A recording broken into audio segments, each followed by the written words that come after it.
What's good YouTube fans? So boy brothers ko bizana benga. Ndadzoka mana. So recently ndaposta video chiti Tytie asungirwa aripoterwa case ku Sanditon ku Johannesburg South Africa ne. So aposta kuti rimwe video. I wish man guys then chikwanisa kukuradza mavideo zake but ndakutosvika manje andichakwanisa kukushowa mavideo zake kana explain nyaya dzake because it's stupid you come on off copyright. But yeah, azviita sekuti explanation inini mozondo yanenya dzichipisa dzakabatwa nedishoto so dziri kupisa. So I bet guys if you please like, comment, share, subscribe to my channel for more content. I'm fast like Wi-Fi. I'm fast more than fast and forward. But guys, yeah, subscribe. Press that one subscription button. Tango. Okay. So guys, I'm able to make my last video I posted. Tytie asungirwa. Afonelwa makusena kanzi. Mudo kamba ne police ne ishenye kuno. So I know sangana no then apo wa summon.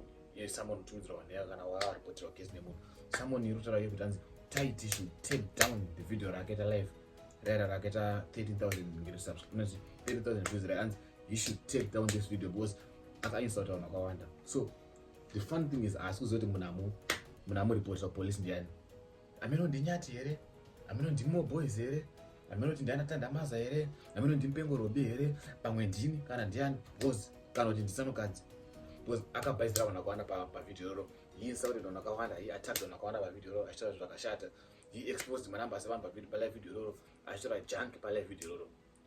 So and he should take down this video as soon as possible. So you don't muchitopedza kuona video rangu panapa mufanira kutarisa pafacebook pake munoona live iro richiripo here munotarisa futi kuyoutube kwake munoona futi live iro richiripo here akasabvisa video iroro akasati take down this video is going maybe someone sued him zvakatara inini mafungiro angu maonero angu nemaziro angu I think it's more boys minutes because more boys minutes akati inini I'm a full resident of South Africa muno ndima papers emunomu ndiri mugaro muno mini nditori muSouth Africa pachezvo zvangu ndodzifambira nyaya dzazvaite. So besides kubvisa chete video abanzi go and do a public apology pane zvawakaita. So vakuwa kuguchira mapepa kiki ake Tytie ake. So izvozvo vari kuenda kumba kunoverenga mabanzi atigone chirungu and you all know it's not a secret akagone chirungu.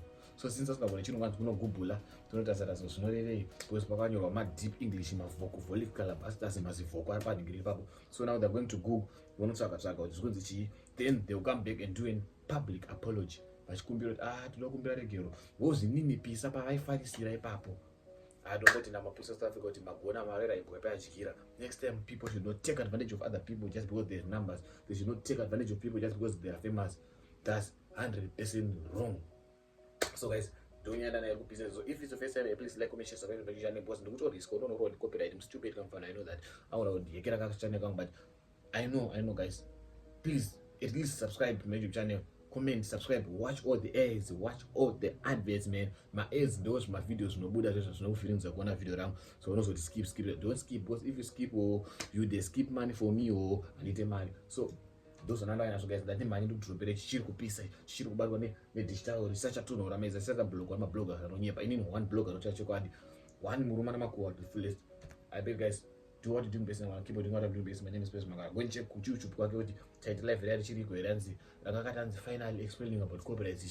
Go and check again to his Facebook page kuti ichiri kwere akusisina. No one is above the law, no one is above utemo. Zvekune manumbers zvondonziwo kwamadhuyu zvondonzani zvone maziromo epingi mazomba nenge mazipapu egwayana mapusa ane nazvo mapusa they just do what they do and you keep on doing what you're doing best. Do what you're doing best and keep on doing what I'm doing best. My name is Space Magara. Please like, comment, share, subscribe to my channel for more content. Besides my guys, ndine content onakza guys, ndine ma vlogs, ndine ma funzo anoita vanhu ma question ask me body count, how long should the men last in bed, what is it in or on bed. Go and check it out guys. Ndinonakidza besides content guys ene mocheka content yangu kumashure ndine content inonakidza ne content nema vlogs anodakadza kudarika Tytie anonakidza. Do what you do best and I'm gonna keep on doing best. My name is Space Magara. Sign out.